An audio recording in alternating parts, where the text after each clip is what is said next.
बसल बा भोले बिहारी।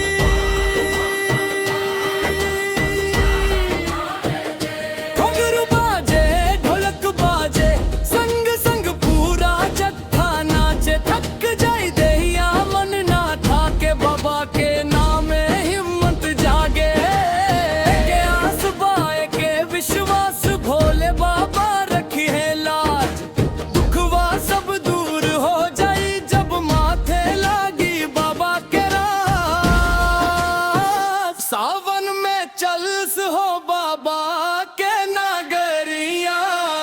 कांवरिया बन के साजस हो डगरिया। गंगा जल भर के बोले बम बम। भोले के नाम से गूंजे नगरिया। हर हर महादेव। बोल बम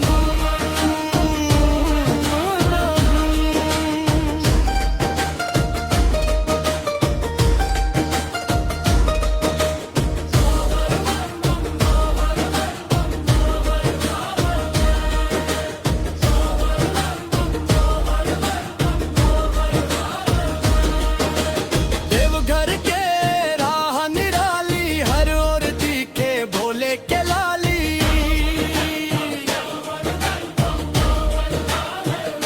मंदिर के घंटी जब बाजे मनवा भीतर से मुस्काए। बाबा के दरबार में जाके सगरी पीड़ा देव भुला के। हाथ उठा के जयकारा लगैब दिल के अरमान बाबा से कैब। के आस बाए के विश्वास भोले बाबा रखी है लाज। दुखवा सब दूर हो जाई जब माथे लागी बाबा के राज। सावन में चलस हो बाबा के नगरिया।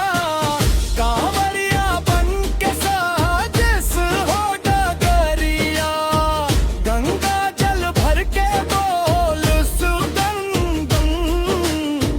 भोले के नाम से गूंजे नगरिया। हर हर हर महादेव। बोल बम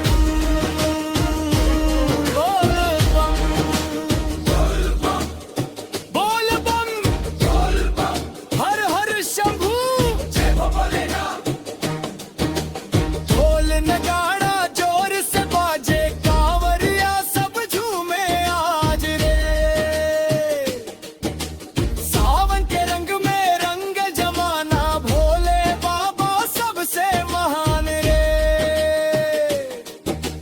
माई बाबू के सुख मांगी घर परिवार के मंगल मांगी। जिंदगी में खुशहाली रहे बाबा के कृपा हरदम रहे। ना चाही धन दौलत भारी बस बाबा के दया हो प्यारी। जिनकर माथा पर हाथ महादेव उठे उनकी नैया पार हो सारी। सावन में चलस हो बाबा के नगरिया। कांवरिया बन के साजस हो डगरिया। गंगा जल भर के बोलस बम बम। भोले के नाम से गूंजे नगरिया। हर हर महादेव के नारा लगाई। बाबा के चरण में शीश झुकाई। देवघर धाम